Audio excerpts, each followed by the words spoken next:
Bom dia, gente. Uma ótima semana para todos vocês. Que Jesus nos abençoe hoje e sempre, nos dê sabedoria para entender a sua palavra e aplicá-la corretamente.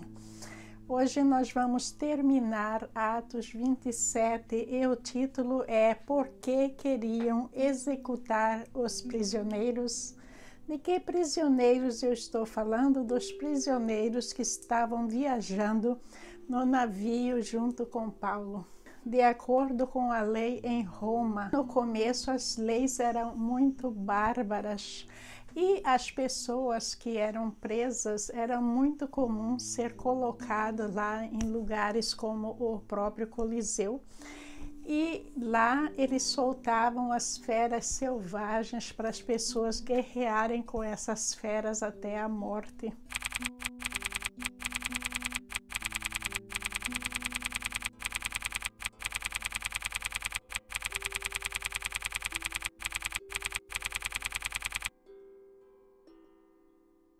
E eles também desenvolviam uma lei contra os próprios soldados.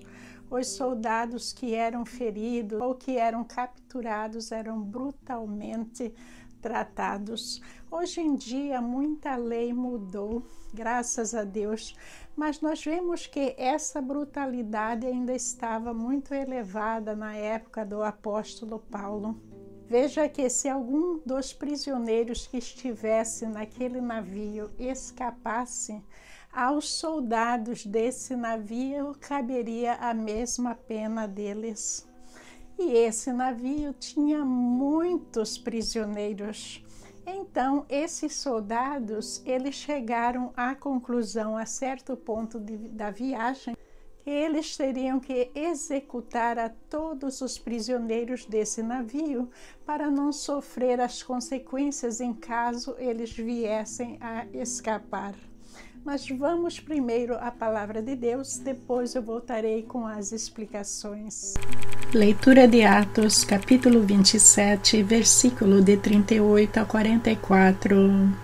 Depois de terem comido até ficarem satisfeitos, aliviaram o peso do navio, atirando todo o trigo ao mar. Quando amanheceu, não reconheceram a terra, mas viram uma enseada com uma praia, para onde decidiram conduzir o navio se fosse possível. Cortando as âncoras, deixaram-nas no mar, desatando ao mesmo tempo as cordas que prendiam os lemes. Então, alçando a vela da proa ao vento, dirigiram-se para a praia. Mas o navio encalhou num banco de areia, onde tocou o fundo. A proa encravou-se e ficou imóvel, e a popa foi quebrada pela violência das ondas.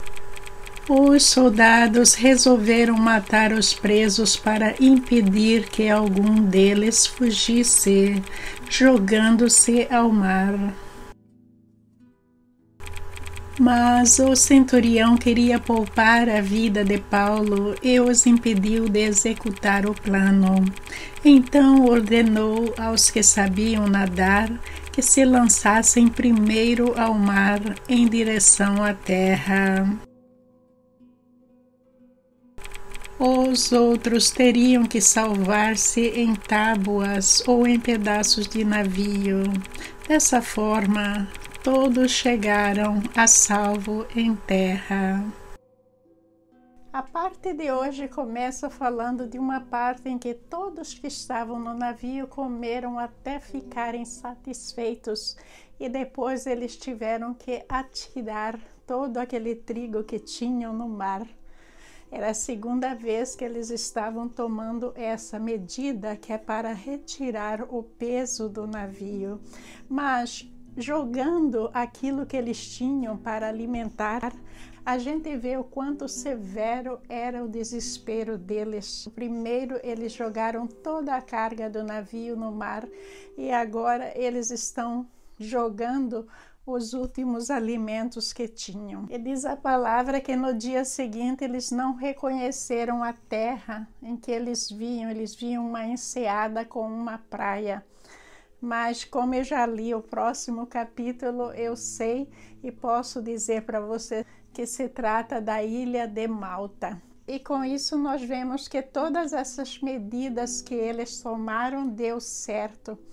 Mas nós vamos entender que o fato deles estarem chegando nessa ilha de Malta era providência divina, era um total milagre. Por que isso? Porque é uma ilha que surgiu para eles assim do nada. O navio estava à deriva e eles foram direcionados para esse lugar. O que é que aconteceria com eles se eles não chegassem a Malta? Qual seria a próxima terra? A próxima terra seria na costa da Tunísia, cerca de 200 milhas dali. E nós sabemos pelas condições do navio, por tudo que eles já tiraram no mar, que esse navio não estava capacitado para mais 200 milhas de viagem. Eles iriam morrer ou de naufrágio ou de fome. E por isso nós sabemos que ter chegado a Malta foi com certeza com as mãos divinas. E essa ilha hoje ainda existe? Sim, mas se a gente olhar no mapa, ela não vai se chamar Malta, mas vai se chamar Baía de São Paulo. Está dizendo aí a palavra que eles cortaram as âncoras, deixaram-nas no mar. Eles também desataram as cordas que prendiam os lemes. Então, alçando a vela da proa ao vento, dirigiram-se para a praia. Essa medida era uma medida correta, mas veja que eles não imaginaram que à sua frente provavelmente existiriam bancos de areia. Por estar muito próximo da praia, é muito comum existir bancos de areia. Por quê? Porque a areia da praia, ela tende a deslizar para os lugares mais fundos do oceano e ali formar bancos de areia. E eles se dirigiram para esses bancos e ficaram encalhados. Aí os soldados entraram em desespero e resolveram executar todos os prisioneiros, porque eles temiam que esses prisioneiros, vendo a terra firme lá, eles se jogassem no mar, porque estavam soltos ali, tinham perdido tudo, e daí eles seriam responsáveis pela sentença desses prisioneiros.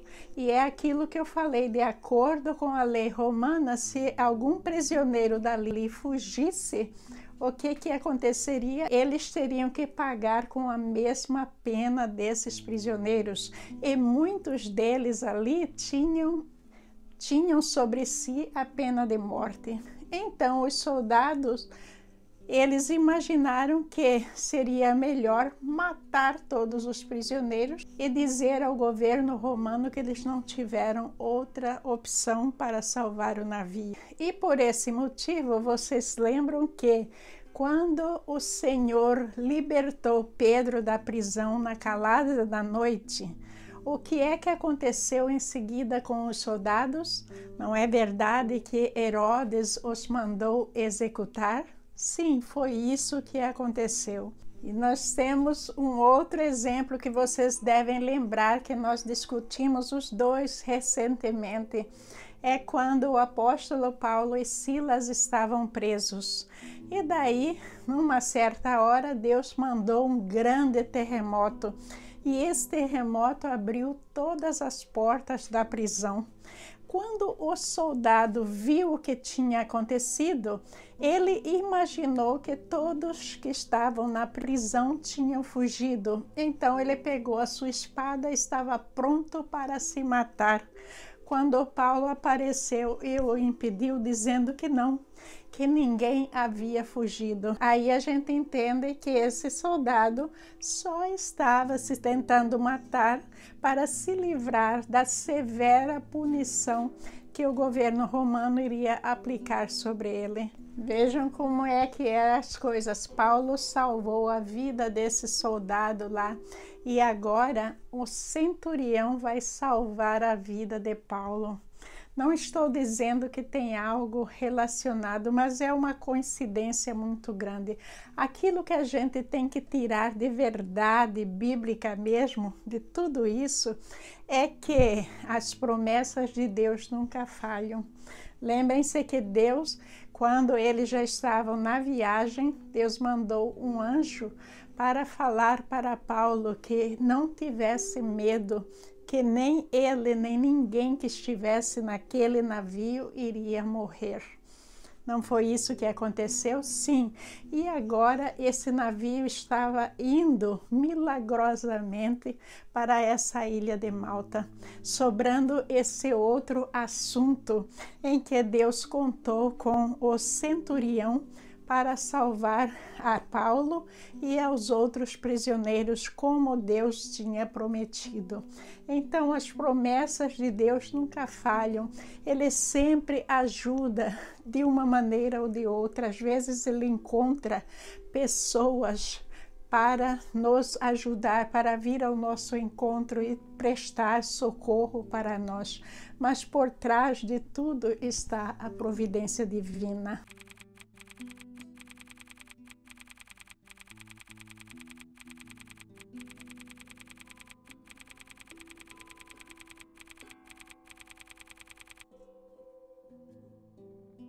E então, com a ajuda do centurião, eles se jogaram sobre esses pedaços de tábua de material e conseguiram, de uma maneira ou de outra, chegar na ilha de Malta.